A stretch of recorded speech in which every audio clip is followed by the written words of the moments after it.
네, 라스트 성공 전략 2부의 문을 활짝 열겠습니다. 나흘 만에 반등에 성공했던 코스피가 결국 오늘 종가 기준 2040선도 회복을 했습니다. 배당락 이래 오히려 조정이 아니라 2040불 종가 기준 회복했다는 것이 타이밍적으로도 더 관심을 끄는 대목인데요. 오늘 코스닥도 502선으로 마무리가 되면서 500선 회복했습니다. 기관의 매도가 코스닥에서 멈춰졌고 외국인의 매수까지 더해졌습니다. 코스피는 외국인 기관 모두 소폭 팔았지만 개인들의 배당락 이래 조정을 이용한 저가 매수가 유효했었는데요. 오늘 코스피, 코스닥 모두 괜찮은 의미 있는 종가를 기록한 날인 것 같습니다. 배당락일, 우리 증시에 어떤 일이 있었는지 시황센터 가서 듣고 오겠습니다. 네, 시황센터입니다. 12월 29일 수요일장 마감했습니다. 2010년 장 종료를 하루 남겨둔 오늘 배당락일이기도 했는데요. 장중에 지수 잠시 흔들리기도 했지만 모두 상승으로 마감됐습니다. 코스피 마감 지수부터 확인해 보겠습니다. 오늘 코스피는 10포인트 오르면서 2043포인트 상승으로 마감했습니다. 오늘 출발은 2028포인트 하락으로 출발했는데요. 장 초반에는 2030선 초반에서 보합권 등락을 반복하면서 지루한 행보세를 보였습니다. 하지만 오후장 들어서 본격적으로 상승폭을 확대해 나갔는데요. 2040선까지 회복하면서 마감됐습니다. 수급 내용 살펴보겠습니다. 네, 외국인은 6거래일 만에 매도로 전환된 모습입니다. 320억 원 정도 매도세가 나왔고요. 어제 강하게 사줬던 기관 쪽에서는 오늘 다시 매도로 돌아선 가운데 510억 원 정도 파는 모습이었습니다. 개인만이 외롭게 지지해줬는데요. 개인 쪽에서 1,100억 원 정도 매수 우위 나타났습니다. 네, 이어서 코스닥으로 가보겠습니다. 6거래일 만에 반등이었고요. 4거래일 만에 500선 회복하면서 마감했습니다. 오늘은 7포인트 오르면서 502포인트 상승으로 마감했는데요. 오늘 출발은 497포인트 상승으로 출발한 이후에 장중 내내 완만한 상승 흐름을 꾸준히 유지했습니다. 심리선은 200일 이동평균선도 지지한 채 마감이 됐는데요. 수급 내용 살펴보겠습니다. 네, 외국인 쪽에서 3거래일 연속으로 같이 해주고 있습니다. 20억 원 정도의 매수세가 나타나고요. 12월 들어서 처음으로 기관이 매수로 전환됐습니다. 코스닥에서 기관은 오늘장 60억 원 정도 사는 모습이었습니다. 개인만이 12개월 만에 매도로 전환된 상태였는데요. 개인이 오늘장에서는 58억 원 정도 매물을 출회했습니다. 이어서 외환시장으로 가보겠습니다. 오늘 원달러 환율은 또다시 하락했습니다. 1원 60점 내리면서 1146원 40전의 하락으로 마감했는데요. 연말의 한산한 분위기 속에 방향성이 뚜렷하지 않은 장이 지속되고 있습니다. 오늘은 1147원에서 하락으로 출발했는데요. 장중 내내 괴장가 부근에서 맴도는 모습이었습니다. 수급상으로는 수출업체들의 내고 물량이 우위를 보이고 있는 가운데 수출업체들의 내고 물량이 원달러 환율의 방향성을 좌우하는 모습이었는데요. 오늘까지 하락하면서 원달러 환율은 1140원대 중반에서 하락으로 마감됐습니다. 네, 이어서 유가증권 시장 시총 상위 종목들의 움직임도 확인해 보겠습니다.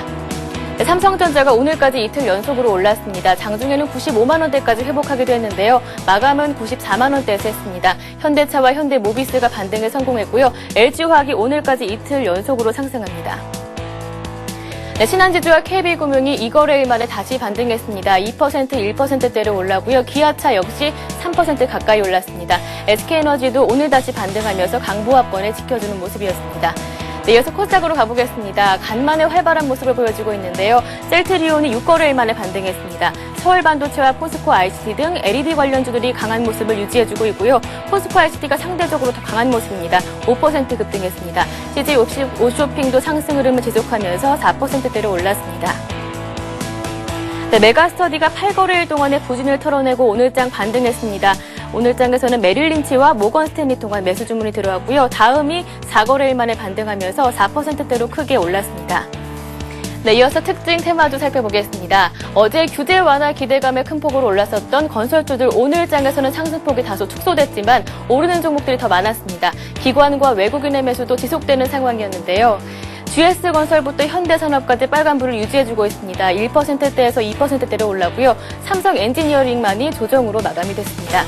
네, 이어서 증권도 살펴보겠습니다. 내년 증시 기대감에 어제부터 오르고 있는데요. 이틀 연속 상승 흐름을 지속하고 있습니다. 오늘장에서는 상승폭이 조금 더 뚜렷하게 나타났는데요.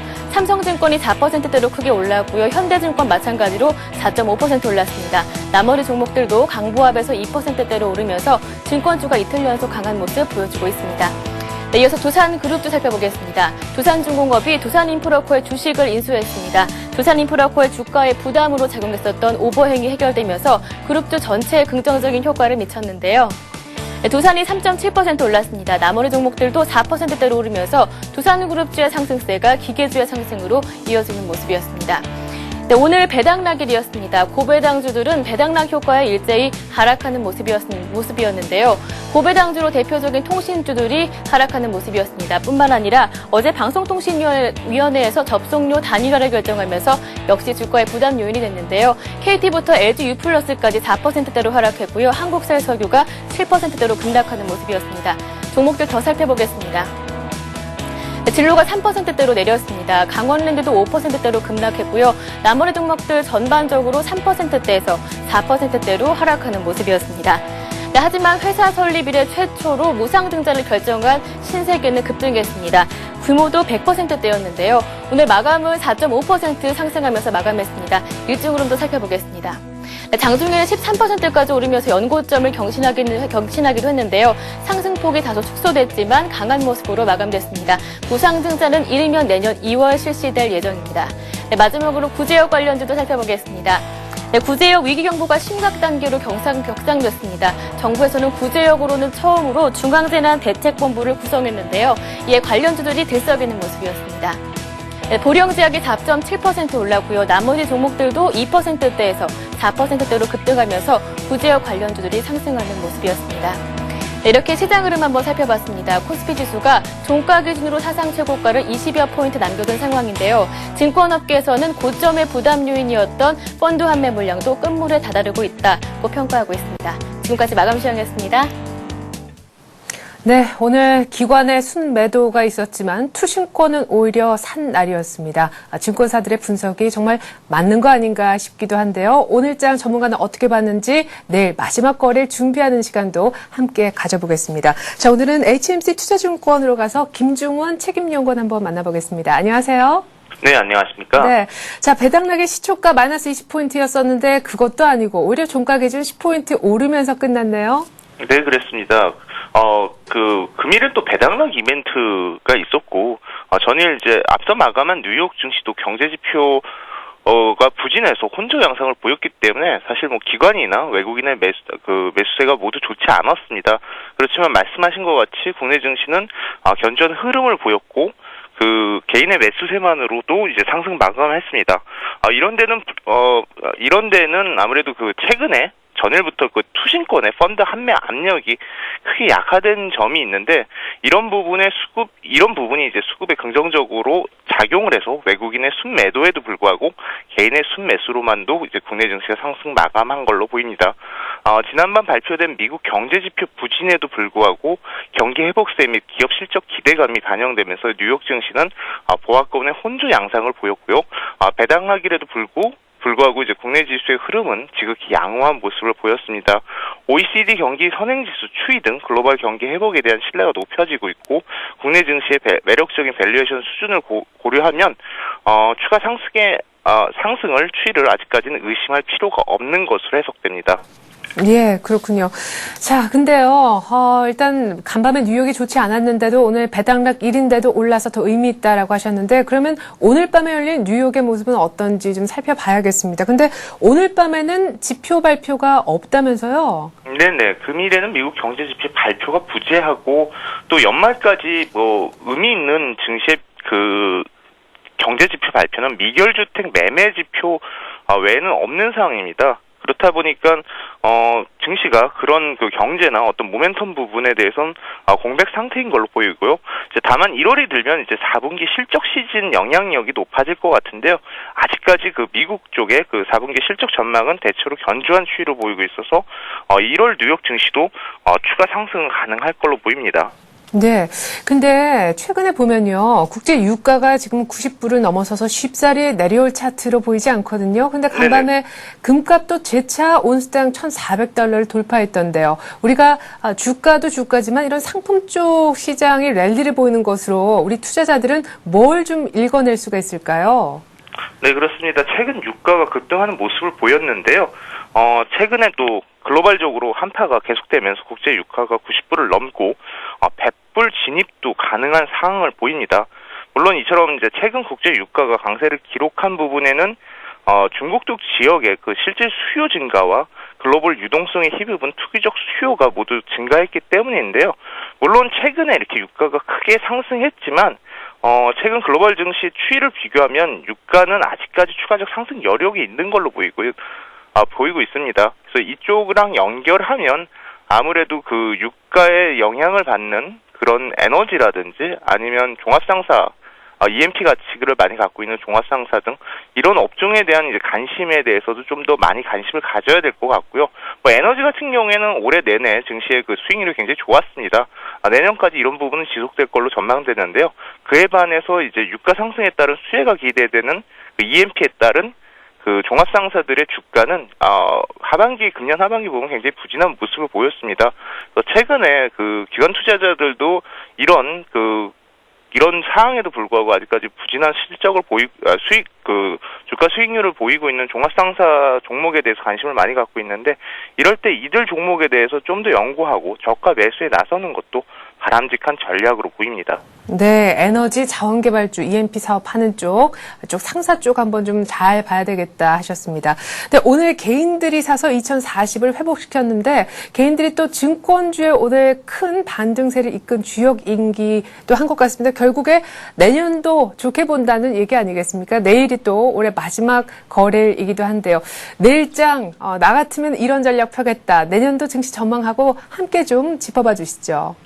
네, 이렇게 제일 어려운 부분이 이제 내일 예측해달라 이런 부분인데, 사실. 예. 네, 그렇지만 이제 내일이 말 1일이고 그러다 보니까 그 윈도우 드레싱에 대한 기대가 좀 높을 수 있는데요. 사실 추세적으로 보면 윈도우 드레싱 효과는 이제 마감일, 증시 마지막일보다는 그 전일 나타나는 경향이 있는데, 금일 같은 경우에는 좀 약했다고도 볼 수 있고, 아니면 이제 펀드 한매가 존재했음에도 불구하고 투신이 그런 윈도우 드레싱 때문에 그 순매도 금액이 약했다고 좀 볼 수 있습니다.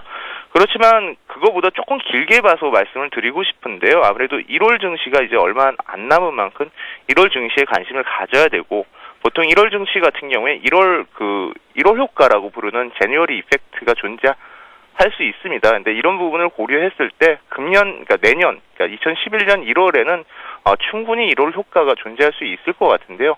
그런 부분은 아무래도 2011년 증시 전망 자체가 좀 밝기 때문입니다. 그래서 최근에 글로벌 유동성 효과에 따라서 아무래도 내년 1분기까지는 이런 증시의 상승 흐름이 지속될 것 같은데요. 그렇다 보니까 한 해의 증시에 대한 기대가 높아서 아무래도 1월에 지수 상승률은 다른 해보다 높을 가능성이 실제로 존재합니다. 또 1월은 아무래도 4분기 실적 시즌인 만큼 업종별로 실적에 따라서 희비가 교차될 수 있는데요. 이런 부분을 좀 고려해서 투자하는 것이 바람직할 것 같고, 그런 관점에서는 최근에 4분기 이익 전망이 지속적으로 좀 개선되고 있는 금융, 유틸리티, 에너지 업종에 대해서 좀 더 관심을 가질 필요가 있을 걸로 판단됩니다. 예. 자, 근데 IT 같은 경우에는 실적이 안 좋지만 지금 막 바닥이 어디냐 더듬더듬 하고 있기 때문에 또 간다라는 논리도 있잖아요. 지금 IT 하면은 미국 쪽의 경기도 좋아지고 있고, 네네. 게다가 중국의 경기 선행지수마저도 반전에 성공을 하면서 이제는 G2 모멘텀이 지금 함께 생길 참인데요. IT주 매수에 대해서는 어떤 의견 갖고 계신지요? 네, 곧 그 얘기를 좀 드리려고 하셨는데 바로 말씀을 해주셨네요. 예. 다름이 아니라 IT 쪽 얘기를 추가적으로 말씀을 드려야 되는데, 그러면 실적이 나빠지는 업종은 어디냐 보면 산업재하고 IT입니다. 하지만 IT 같은 경우에는 방금 말씀하신 것 같이 이제 사이클링 산업이 돼서 전망치가 가장 나쁠 때가 오히려 매수할 타이밍이라는 얘기가 있습니다. 그런 부분이 맞는 부분이고, 실제로 계속 말씀드렸지만 연말 미국의 쇼핑 시즌이 생각보다 괜찮았습니다. 이런 부분들이 IT 업종의 그동안 악성 재고들을 해소할 수 있는 기회가 되고, 또 말씀하신 것 같이 내년으로 들어가면 이제 연초에 있는 중국의 충절을 대비해서 유통업체들이 이제 리스타킹을 하는데, 이런 부분에서 IT 업종의 종목들이 수혜를 볼 수 있습니다. 그렇게 본다면 내년 초까지 비록 아직까지는 4분기 실적 전망 자체가 조금 나빠질 수가 있지만, 그 이유로 봤을 때 IT 업종에 대해서 추가 매수는 충분히 고려할 수 있는 시점으로 보입니다. 네. 자, 이렇게 해서 김중원 책임연구원의 분석까지 함께했습니다. HMC 투자증권 김중원 책임연구원과는 내년에 뵈야 될 것 같네요. 오늘 말씀 고맙습니다. 네, 감사합니다.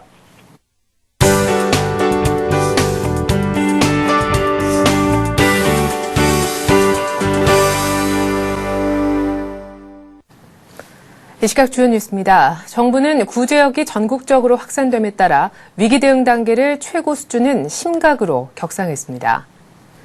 정부가 가축질병의 심각 경보를 발령하는 건 이번이 처음입니다. 정부는 오전에 관계부처 합동회의를 열고 현재 경계 수준인 위기 대응 단계를 최고치인 심각으로 높인다고 밝혔습니다. 정부는 중앙재난안전대책본부를 구성하고 범정부 차원에서 구제역 확산을 적극적으로 저지할 방침입니다. 또 해관부 공무원과 경찰도 구제역 확산 방지에 동원되고 해외 여행객에 대한 검역도 한층 강화됩니다. 우리나라 가구당 평균 자산은 2억 7천만 원이고 10명 가운데 6명은 자기 집을 소유하고 있는 것으로 조사됐습니다. 통계청이 오늘 처음으로 금융감독원, 한국은행과 공동으로 실시한 2010년 가계금융조사 결과 우리나라 가구당 평균 자산은 2억 7,200만 원이며 자산의 76%는 부동산이 차지하고 있는 것으로 집계됐습니다. 자기 집을 보유한 비율은 58%며 평균 집값은 2억 원인 것으로 조사됐습니다. 또 전세로 사는 가구의 평균 부채는 4,200만 원으로 집계됐으며 소득이 많을수록 저축 비중 또한 높은 것으로 나타났습니다. 검찰이 이백순 신한은행장을 기소할 가능성이 큰 것으로 알려지면서 차기 행장에 대한 논의가 급물살을 타고 있습니다. 검찰은 나응찬 회장에 대해서는 무혐의 판결을 내리고 이백순 행장과 신상훈 사장에 대해서는 불구속 기소를 할 것으로 알려졌습니다. 이백순 행장은 검찰이 기소하면 사퇴할 용의가 있다는 입장을 피력해온 것으로 알려졌으며 신한금융은 이 행장이 자진해서 사퇴할 경우 경영 공백을 최소화하기 위해 조기에 자회사 경영위원회를 열어 차기 행장을 선임할 예정인 것으로 알려졌습니다. 차기 행장 후보로는 라응찬 회장의 신임을 받고 있는 것으로 알려진 위성호 신한금융 부회장이 가장 유력하게 거론되고 있으며 이휴원 신한금융투자사장과 최방길 신한 BNP 파리바 자산운용사장도 유력한 행장 후보로 손꼽히고 있습니다. 중국 공산당 정치국은 내년에 창당 90주년을 맞아 당풍을 쇄신하고 부패와의 전쟁을 강화하기로 결정했습니다. 후진타오 중국 국가주석의 주재로 열린 회의에서 당정은 부패와의 전쟁에 솔선수범으로 나서기 위해 비자금을 근절하고 공용 차량의 사용 수준을 낮추며 행사나 세미나, 포럼 등을 검소화하기로 결정했습니다. 정치국은 올해 사정한 결과 비자금은 2만 5천 개, 2조 1천억 원이 적발됐다고 지적했습니다. 각종 화려한 행사와 세미나, 포럼 등의 개최로 국가 예산이 낭비되는 건 물론 부패가 개입할 여지가 커지고 있다며 내년부터는 모든 행사를 간소화, 검소화하라고 지시했습니다. 네, 이상으로 12월 29일에 보내드린 라스트 성공 전략 마칩니다. 올해를 딱 하루 거래일수로 남겨두고요. 코스피는 2040을, 코스닥은 500선을 회복했는데 내년 마지막 종가는 또 어떨지 궁금합니다. 내일 투자할 준비 되셨죠? 전 내일 다시 오겠습니다. 고맙습니다.